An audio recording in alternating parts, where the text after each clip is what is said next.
ओम श्री परमात्मने नमः।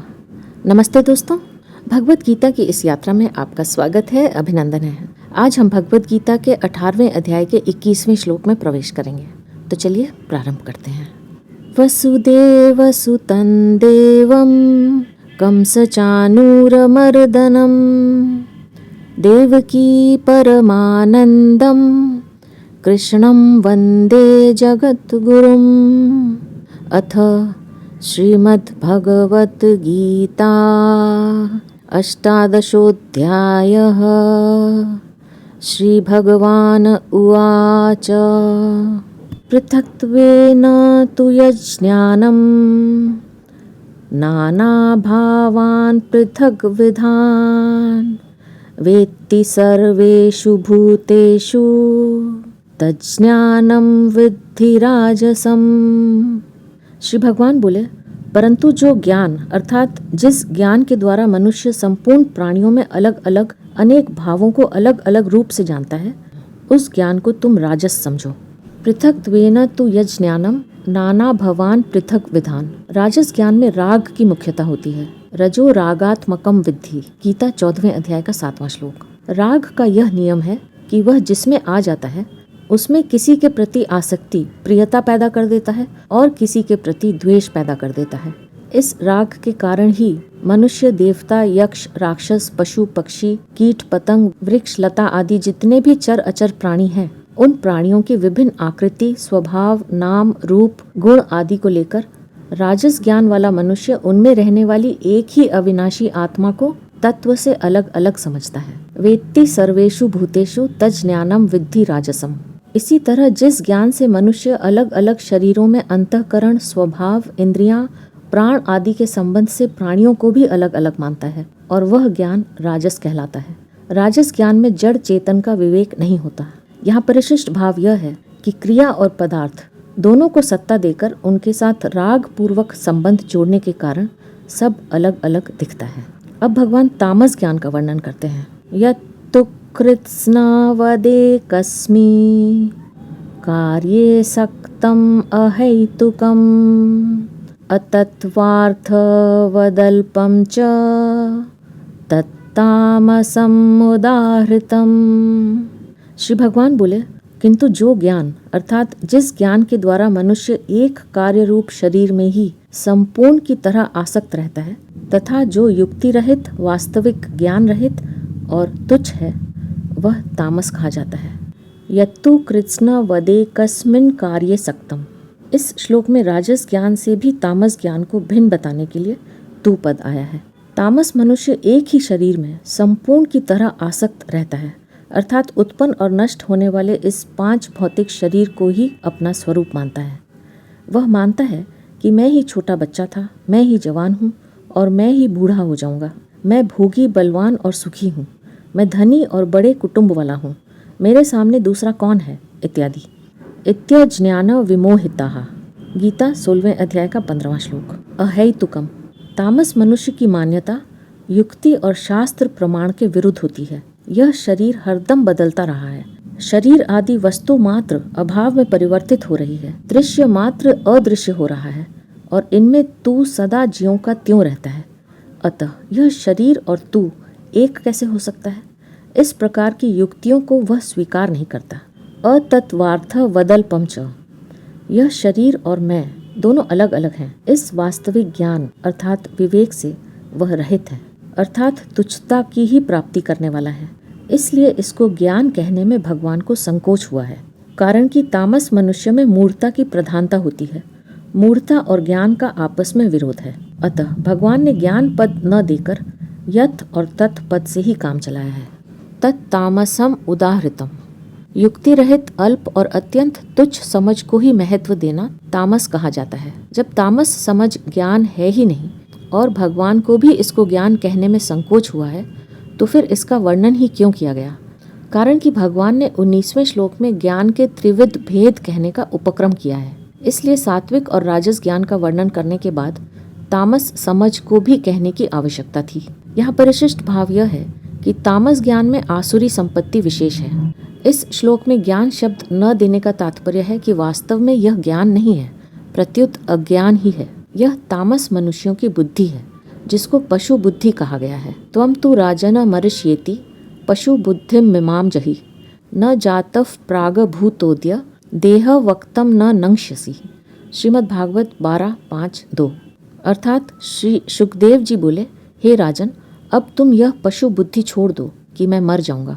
जैसे शरीर पहले नहीं था, पीछे पैदा हुआ है और फिर मर जाएगा, ऐसे तुम पहले नहीं थे, पीछे पैदा हुए हो और फिर मर जाओगे, यह बात नहीं है। अब भगवान सात्विक कर्म का वर्णन करते हैं। नियतम संग रहितम अराग द्वेष तक कृतम अफल प्रेप्सुना कर्म यत्तत् सात्विकम उच्यते।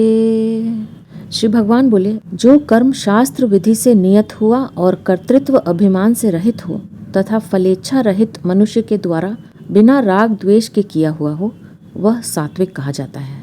नियतम संग रहितम अराग द्वेष तक कृतम अफल प्रेप्सुना कर्म यत्तत् सात्विकम उच्यते।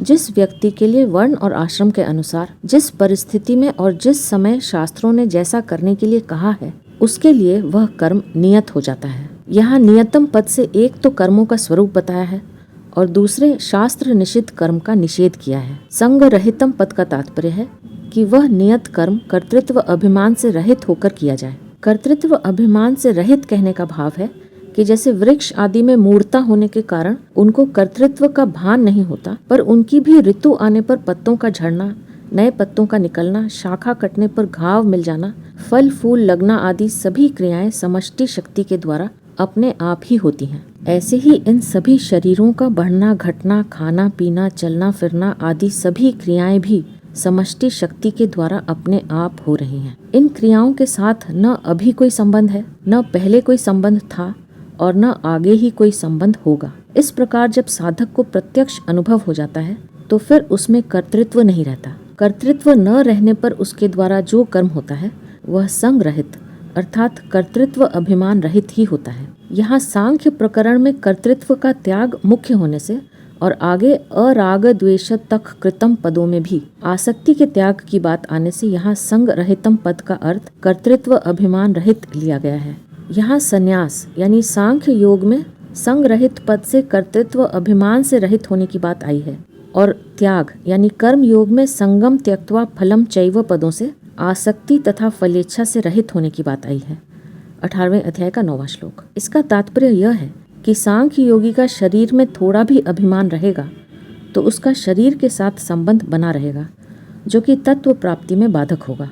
परंतु कर्म योगी का शरीर में थोड़ा अभिमान रह भी जाएगा तो वह सांख्य योगी की तरह उतना बाधक नहीं होगा, कारण कि कोई भी कर्म अपने लिए न करने से कर्म योगी का कर्तृत्व अभिमान केवल कर्तव्य पालन के लिए ही होता है। अर्थात वह जिस समय जो कार्य करता है उसी समय उसमें तात्कालिक कर्तृत्व अभिमान रहता है। कार्य का अंत होने पर वह कर्तृत्व अभिमान उसी कार्य में लीन हो जाता है। अराग द्वेष तक कृतम पदों का तात्पर्य है कि राग द्वेष से रहित होकर के कर्म किया जाए, अर्थात कर्म का ग्रहण राग पूर्वक न हो और कर्म का त्याग द्वेष पूर्वक न हो, तथा कर्म करने के जितने साधन शरीर, इंद्रियां, अंतःकरण आदि हैं उनमें भी राग द्वेष न हो। अराग द्वेषतः पद से वर्तमान में राग का अभाव बताया है और अफल प्रेप्सुना पद से भविष्य में राग का अभाव बताया है। तात्पर्य यह है कि भविष्य में मिलने वाले फल की इच्छा से रहित मनुष्य के द्वारा कर्म किया जाए, अर्थात क्रिया और पदार्थों से निर्लिप्त रहते हुए असंगता पूर्वक कर्म किया जाए तो वह सात्विक कहा जाता है। इस सात्विक कर्म में सात्विकता तभी तक है जब तक अत्यंत सूक्ष्म रूप से भी प्रकृति के साथ संबंध है। जब प्रकृति से सर्वथा संबंध विच्छेद हो जाता है तब यह कर्म अकर्म हो जाता है। अब भगवान राजस कर्म का वर्णन करते हैं। यत्तु कामेप्सुना कर्म साहंकारेण वा पुनः क्रियते बहुलायासं तत्राजसम् उदाहृतम्। श्री भगवान बोले, परंतु जो कर्म भोगों की इच्छा से अथवा अहंकार से और परिश्रम पूर्वक किया जाता है वह राजस कहा गया है। यत्तु कामेप्सुना कर्म। राजस कर्म को सात्विक कर्म से भिन्न बताने के लिए यहाँ तू पद का प्रयोग हुआ है। हम कर्म करेंगे तो हमें पदार्थ मिलेंगे, सुख आराम मिलेगा, भोग मिलेंगे, आदर सम्मान बड़ाई मिलेगी आदि फल की इच्छा से कर्म किया जाए। साहंकारेणा, लोगों के सामने कर्म करने से लोग देखते हैं और वाह वाह करते हैं तो अभिमान आता है, और जहाँ लोग सामने नहीं होते वहाँ एकांत में कर्म करने से दूसरों की अपेक्षा अपने में विलक्षणता, विशेषता देखकर अभिमान आता है। जैसे दूसरे व्यक्ति हमारी तरह सुचारू रूप से सांगोपांग कार्य नहीं कर सकते, हमारे काम करने की जो योग्यता, विद्या, चतुरता आदि है वह हर एक व्यक्ति में नहीं मिलेगी। हम जो भी काम करते हैं उसको बहुत ही ईमानदारी और जल्दी करते हैं, आदि आदि। इस प्रकार अहंकार पूर्वक किया गया कर्म राजस कहलाता है। वा पुनः, आगे भविष्य में मिलने वाले फल को लेकर फलेच्छा पूर्वक कर्म किया जाए अथवा वर्तमान में अपनी विशेषता को लेकर अहंकार पूर्वक कर्म किया जाए, इन दोनों भावों में एक भाव होने पर भी वह कर्म राजस हो जाता है, यह बताने के लिए यहाँ वा पुनः पद आए हैं। तात्पर्य है कि फलेच्छा और अहंकार इन दोनों में से जब एक भाव होने पर भी कर्म राजस हो जाता है, तब दोनों भाव होने पर वह कर्म राजस हो ही जाएगा। क्रियते बहुलायासम, कर्म करते समय हर एक व्यक्ति के शरीर में परिश्रम तो होता ही है, पर जिस व्यक्ति में शरीर के सुख आराम की इच्छा मुख्य होती है उसको कर्म करते समय शरीर में अधिक परिश्रम मालूम देता है। जिस व्यक्ति में कर्म फल की इच्छा तो मुख्य है पर शारीरिक सुख आराम की इच्छा मुख्य नहीं है, अर्थात सुख आराम लेने की स्वाभाविक ही प्रकृति नहीं है, उसको कर्म करते हुए भी शरीर में परिश्रम नहीं मालूम देता, कारण कि भीतर में भोगों और संग्रह की जोरदार कामना होने से उनकी वृत्ति कामना पूर्ति की तरफ ही लगी रहती है, शरीर की तरफ नहीं।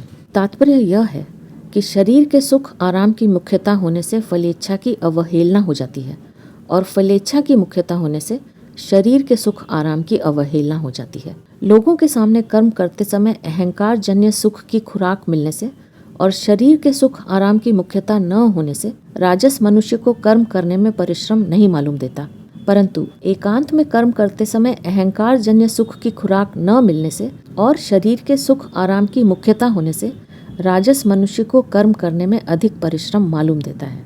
तत् राजसम उदाहृतम, ऐसे फल की इच्छा वाले मनुष्य के द्वारा अहंकार और परिश्रम पूर्वक किया हुआ जो कर्म है वह राजस कहा गया है।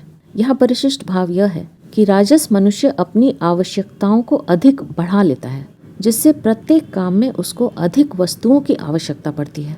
अधिक वस्तुओं को जुटाने में परिश्रम भी अधिक होता है। राजस मनुष्य कर्मों का विस्तार अधिक करता है, इसलिए भी उसको परिश्रम अधिक होता है। शरीर में राग रहने के कारण राजस मनुष्य शरीर का आराम चाहता है, जिससे उसको थोड़े काम में भी अधिक परिश्रम मालूम देता है। अब भगवान तामस कर्म का वर्णन करते हैं। अनुबंधम क्षयम हिंसाम अनवेक्ष्य च पौरुषम, अनवेक्ष्य च पौरुषम मोहादारभ्यते कर्म यत्तत्तामसं मुच्यते। श्री भगवान बोले, जो कर्म परिणाम, हानि, हिंसा और सामर्थ्य को न देखकर मोह पूर्वक आरंभ किया जाता है वह तामस कहा जाता है। अनुबंधम, जिसको फल की कामना होती है वह मनुष्य तो फल प्राप्ति के लिए विचार पूर्वक कर्म करता है, परंतु तामस मनुष्य में मूढ़ता की प्रधानता होने से वह कर्म करने में विचार करता ही नहीं। इस कार्य को करने से मेरा तथा दूसरे प्राणियों का अभी और परिणाम में कितना नुकसान होगा, कितना अहित होगा, इस अनुबंध अर्थात परिणाम को न देखकर वह कार्य आरंभ कर देता है। क्षयम, इस कार्य को करने से अपने और दूसरों के शरीरों को कितनी हानि होगी, धन और समय का कितना खर्च होगा, इससे दुनिया में मेरा कितना अपमान, निंदा, तिरस्कार आदि होगा, मेरा लोक परलोक बिगड़ जाएगा आदि नुकसान को न देखकर ही वह कार्य आरंभ कर देता है। हिंसाम, इस कर्म से कितने जीवों की हत्या होगी, कितने श्रेष्ठ व्यक्तियों के सिद्धांतों और मान्यताओं की हत्या हो जाएगी, दूसरे मनुष्यों की मनुष्यता की कितनी भारी हिंसा हो जाएगी, अभी के और भावी जीवों के शुद्ध भाव, आचरण, वेशभूषा, खान पान आदि की कितनी भारी हिंसा हो जाएगी, इससे मेरा और दुनिया का कितना अधपतन होगा आदि हिंसा को न देखकर ही वह कार्य आरंभ कर देता है। अनवेक्ष्य च पौरुषम, इस काम को करने की मेरे में कितनी योग्यता है, कितना बल है, सामर्थ्य है, मेरे पास कितना समय है, कितनी बुद्धि है, कितनी कला है, कितना ज्ञान है आदि अपने पौरुष यानी पुरुषार्थ को न देखकर ही वह कार्य आरंभ कर देता है। मोहादारभ्यते कर्म यत्तत् तामसम उच्यते, तामस मनुष्य कर्म करते समय उसके परिणाम, उससे होने वाले नुकसान, हिंसा और अपनी सामर्थ्य का कुछ भी विचार न करके जब जैसा मन में भाव आया उसी समय बिना विवेक विचार वैसा ही कर बैठता है। इस प्रकार किया गया कर्म तामस कहलाता है। यहाँ परिशिष्ट भाव यह है कि तामस मनुष्य अपनी शक्ति, परिणाम आदि का विचार न करके मूर्खता से काम करता है। बिना विचारे जो करे सो पाछे पछिताए, काम बिगाड़े आपनो, जग में होत हसाए। जग में होत हसाए, चित्त में चैन न पावे, खान पान सन्मान, राग रंग मन नहीं भावई। कह गिरधर कविराय, करम गति टरत न टारे, खटकत है जिय माही, कियौ जो बिना विचारे। वह स्वाभाविक ही ऐसे कर्म करता है जिनसे दूसरों को बाधा पहुँचे, जैसे रास्ते में खड़े होकर बात करने लग जाना, रास्ते में साइकिल खड़ी कर देना आदि। दूसरों को लगने वाली बाधा की तरफ उसका ध्यान ही नहीं जाता। सात्विक स्वभाव स्वतः उत्थान की तरफ ले जाता है, राजस स्वभाव में उन्नति रुक जाती है और तामस स्वभाव स्वतः पतन की तरफ जाता है। अब आगे के श्लोक में भगवान सात्विक कर्ता के लक्षण की बात करते हैं। मुक्त संगो नहं वादी, धृत्युत्साह समन्वितः, सिद्ध्य सिद्ध्यो निर्विकारः, कर्ता सात्विक उच्यते। श्री भगवान बोले, जो कर्ता राग रहित, कर्तृत्व अभिमान रहित, धैर्य और उत्साह युक्त तथा सिद्धि और असिद्धि में निर्विकार है, वह सात्विक कहा जाता है। मुक्त संगः, जैसे सांख्य योगी का कर्मों के साथ राग नहीं होता, ऐसे सात्विक कर्ता भी राग रहित होता है। कामना, वासना, आसक्ति, स्पृहा, ममता आदि से अपना संबंध जोड़ने के कारण ही वस्तु, व्यक्ति, पदार्थ, परिस्थिति, घटना आदि में आसक्ति, लिप्तता होती है। सात्विक कर्ता इस लिप्तता से सर्वथा रहित होता है। अनहमवादी, पदार्थ, वस्तु, परिस्थिति आदि को लेकर अपने में जो एक विशेषता का अनुभव करना है, यह अहम वदनशीलता है।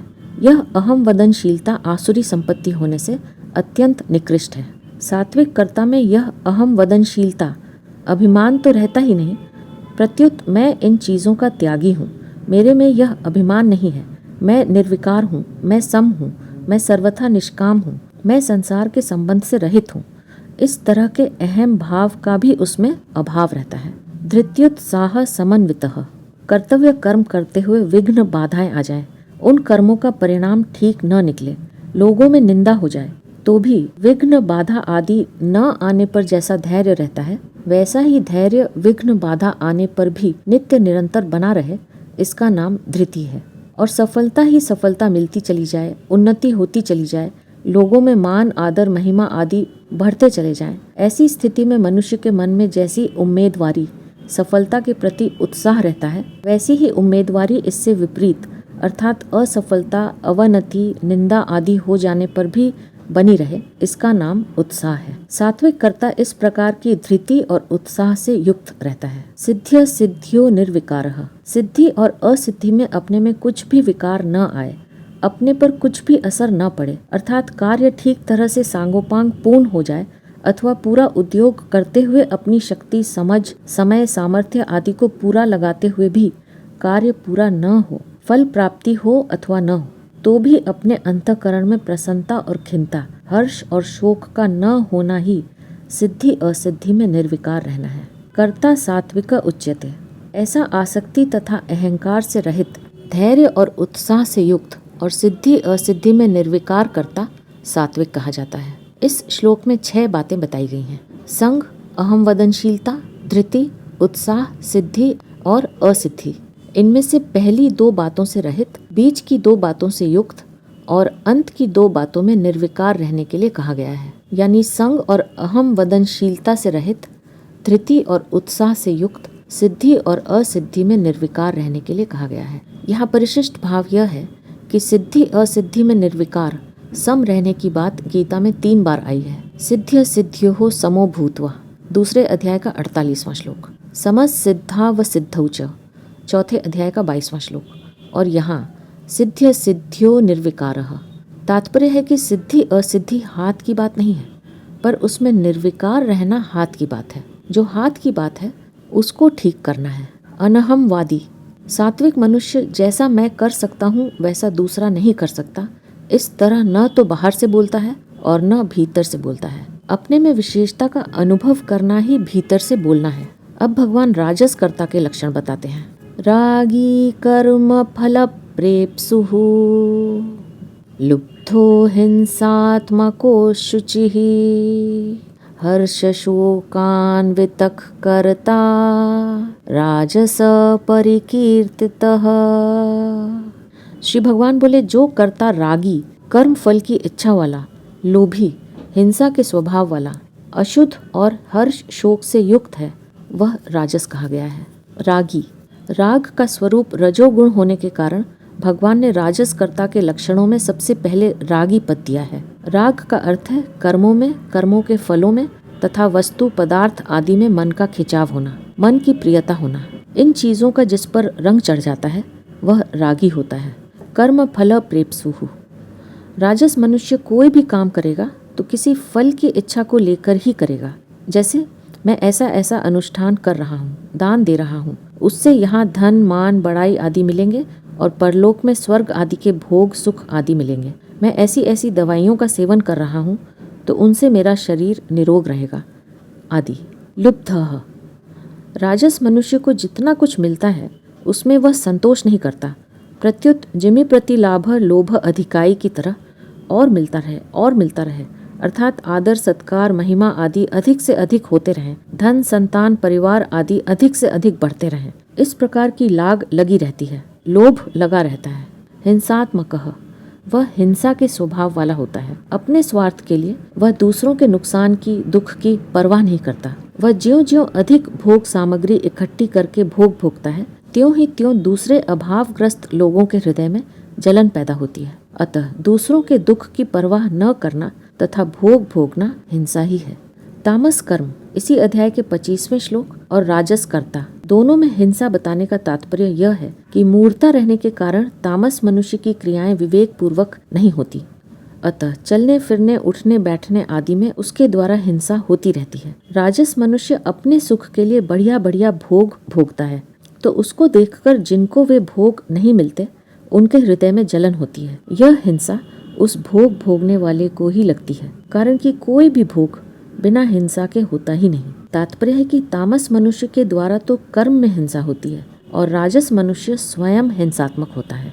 अशुचि ही, रागी मनुष्य भोग बुद्धि से जिन वस्तुओं पदार्थों आदि का संग्रह करता है वे सब चीजें अपवित्र हो जाती हैं। वह जहाँ रहता है वहाँ का वायुमंडल अपवित्र हो जाता है।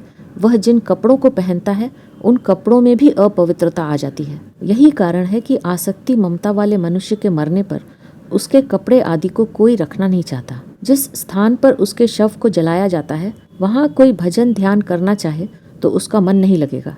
वहाँ भूल से कोई सो जाएगा तो उसको प्रायः बुरे स्वप्न आएंगे। तात्पर्य यह है कि उत्पत्ति विनाशशील पदार्थों की तरफ आकृष्ट होते ही आसक्ति ममता रूप मलिनता आने लगती है, जिससे मनुष्य का शरीर और शरीर की हड्डियां तक अधिक अपवित्र हो जाती हैं। हर्ष शोकान्वितः, उसके सामने दिन भर में कितनी बार सफलता विफलता, अनुकूल प्रतिकूल परिस्थिति, घटना आदि आते रहते हैं। उनको लेकर वह हर्ष शोक राग द्वेष सुख दुख आदि में ही उलझा रहता है। कर्ता राजसव परिकीर्ततः, इन लक्षणों वाला कर्ता राजस कहा जाता है। परिशिष्ट भाव हिंसात्मकः, पहले तामस कर्म में भी हिंसा बताई गई, इसी अध्याय का 25वां श्लोक। क्योंकि रजोगुण और तमोगुण दोनों एक दूसरे के पास पड़ते हैं, पर सत्व गुण दोनों से दूर पड़ता है। रजोगुण रागात्मक होता है और तमोगुण मोहात्मक। रजोगुण में होश और सावधानी रहती है, पर तमोगुण में बेहोशी और असावधानी रहती है। स्वार्थ बुद्धि होने से जितनी हिंसा होती है उतनी मोह होने से नहीं होती, इसलिए रजोगुण में अधिक हिंसा होती है। राग, स्वार्थ बुद्धि के कारण राजस मनुष्य हिंसात्मक हो जाता है, उसकी हिंसा में तल्लीनता हो जाती है। अब भगवान तामस कर्ता के लक्षण बताते हैं। अयुक्तः प्राकृतस्तब्धः शठो नैष्कृतिक कोलसः विषादी दीर्घसूत्री च कर्ता तामस उच्यते। श्री भगवान बोले, जो कर्ता असावधान, अशिक्षित, ऐंठ अकड़ वाला, जिद्दी, उपकारी का अपकार करने वाला, आलसी, विषादी और दीर्घ सूत्री है वह तामस कहा जाता है। अयुक्तः, तमोगुण मनुष्य को मूढ़ बना देता है। गीता 14वें अध्याय का 8वां श्लोक। इस कारण किस समय कौन सा काम करना चाहिए, किस तरह करने से हमें लाभ है और किस तरह करने से हमें हानि है, इस विषय में तामस मनुष्य सावधान नहीं रहता, अर्थात वह कर्तव्य और अकर्तव्य के विषय में सोचता ही नहीं। इसलिए वह अयुक्त अर्थात असावधान कहलाता है। प्राकृतः, जिसने शास्त्र, सत्संग, अच्छी शिक्षा, उपदेश आदि से न तो अपने जीवन को ठीक बनाया है और न अपने जीवन पर कुछ विचार ही किया है, माँ बाप से जैसा पैदा हुआ वैसा का वैसा ही कोरा अर्थात कर्तव्य अकर्तव्य की शिक्षा से रहित रहा है, ऐसा मनुष्य प्राकृत अर्थात अशिक्षित कहलाता है। स्तब्धः, तमोगुण की प्रधानता के कारण उसके मन, वाणी, शरीर में अकड़ रहती है। इसलिए वह अपने वर्ण, आश्रम, बड़े बूढ़े, माता पिता, गुरु, आचार्य आदि के सामने कभी झुकता नहीं। वह मन, वाणी और शरीर से कभी सरलता और नम्रता का व्यवहार नहीं करता, प्रत्युत कठोर व्यवहार करता है। ऐसा मनुष्य स्तब्ध अर्थात ऐंठ अकड़ वाला कहलाता है। शठः, तामस मनुष्य अपनी एक जिद होने के कारण दूसरों की दी हुई अच्छी शिक्षा, अच्छे विचारों को नहीं मानता। उसको तो मूर्खता के कारण अपने ही विचार अच्छे लगते हैं, इसलिए वह शठ अर्थात जिद्दी कहलाता है। मूर्खस्य पंच चिह्नानि गर्वी दुर्वचनी तथा हठी चाप्रियवादी च प्रोक्तम नैव मन्यते। अनैष्कृतिकः, जिनसे कुछ उपकार पाया है उनका प्रत्युपकार करने का जिसका स्वभाव होता है वह नैष्कृतिक कहलाता है। परंतु तामस मनुष्य दूसरों से उपकार पाकर के भी उनका उपकार नहीं करता, प्रत्युत उनका अपकार करता है, इसलिए वह अनैष्कृतक कहलाता है।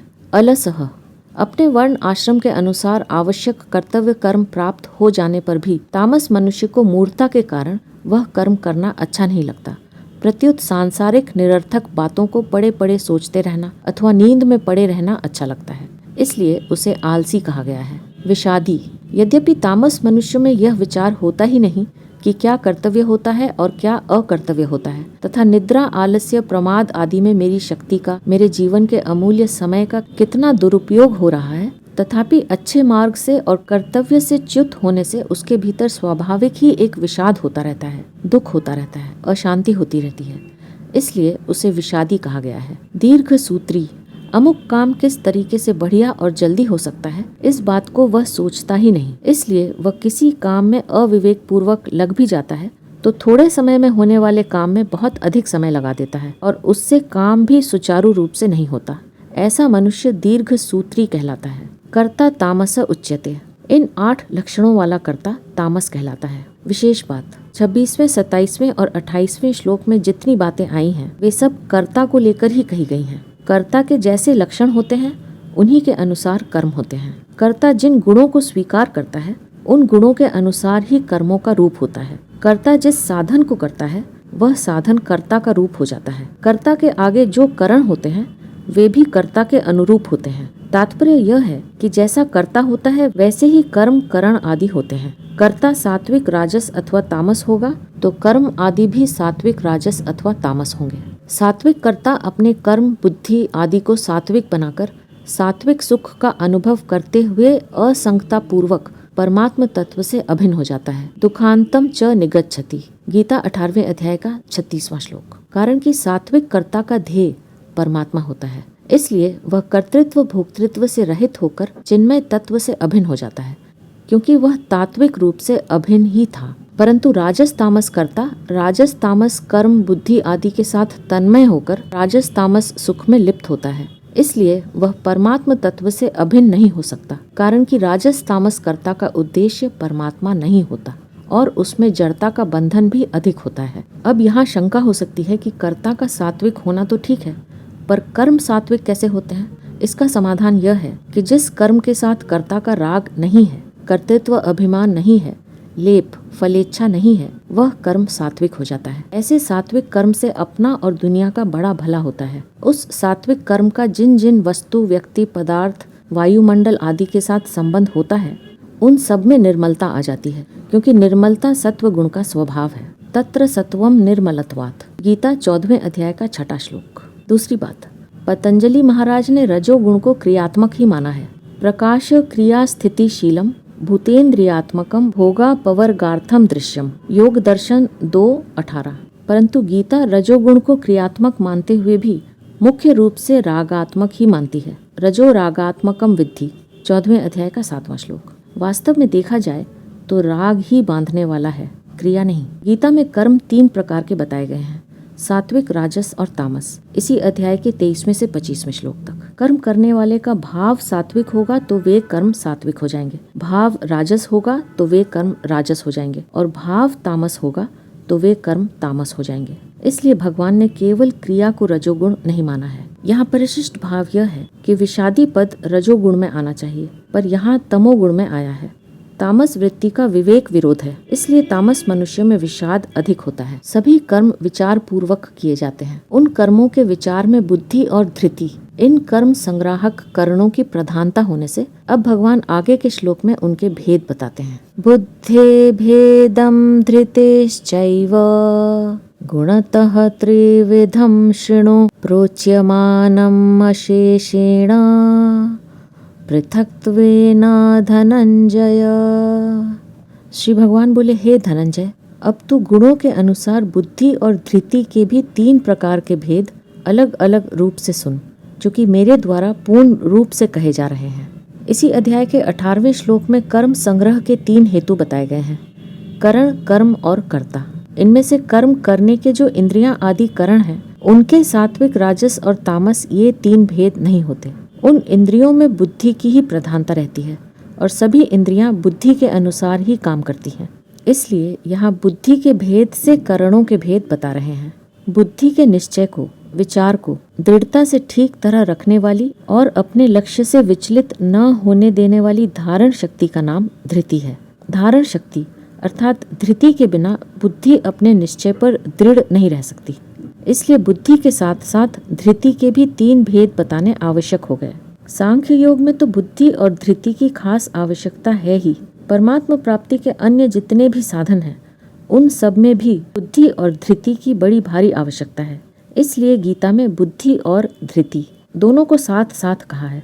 जैसे शनै शनै रूपरमेद बुद्धिया धृति गृहीतया, 6ठे अध्याय का 25वां श्लोक, और बुद्धिया विशुद्धया युक्तो धृत्यात्मानम नियम्य च, 18वें अध्याय का 51वां श्लोक। मनुष्य जो कुछ भी करता है बुद्धि पूर्वक ही करता है, अर्थात ठीक सोच समझकर ही किसी कार्य में प्रवृत्त होता है।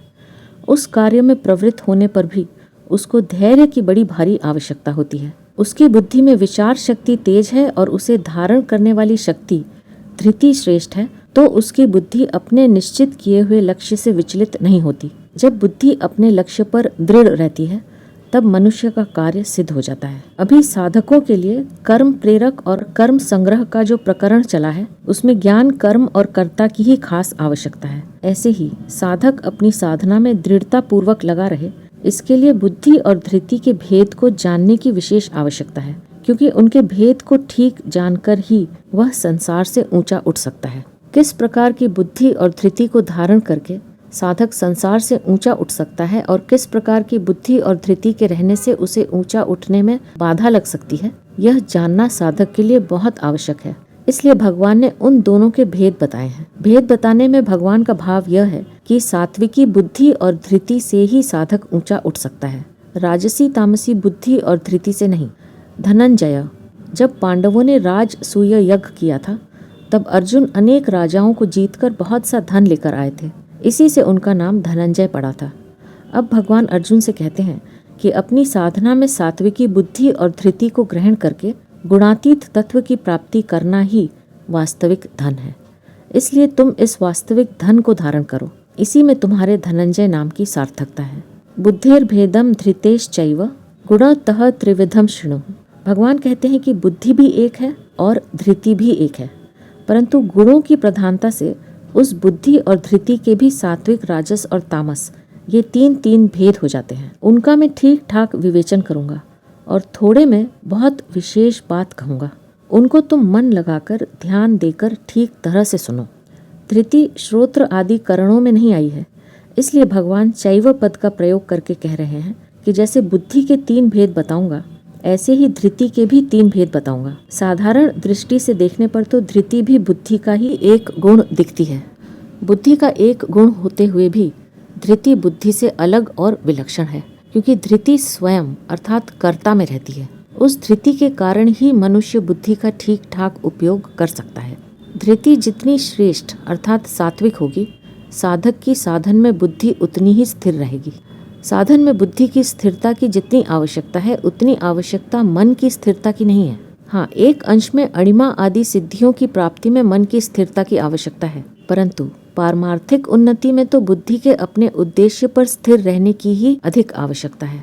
बुद्धि के द्वारा तो अपना ध्येय लक्ष्य ठीक ठाक समझ में आता है और धृति के द्वारा कर्ता स्वयं उस लक्ष्य पर दृढ़ रहता है। साधक पहले कैसे ही भावों और आचरणों वाला अर्थात पापी से पापी और दुराचारी से दुराचारी क्यों न रहा हो, वह भी मुझे तो परमात्मा प्राप्ति ही करनी है, इस उद्देश्य पर दृढ़ रहता है तो उसके सब पाप नष्ट हो जाते हैं।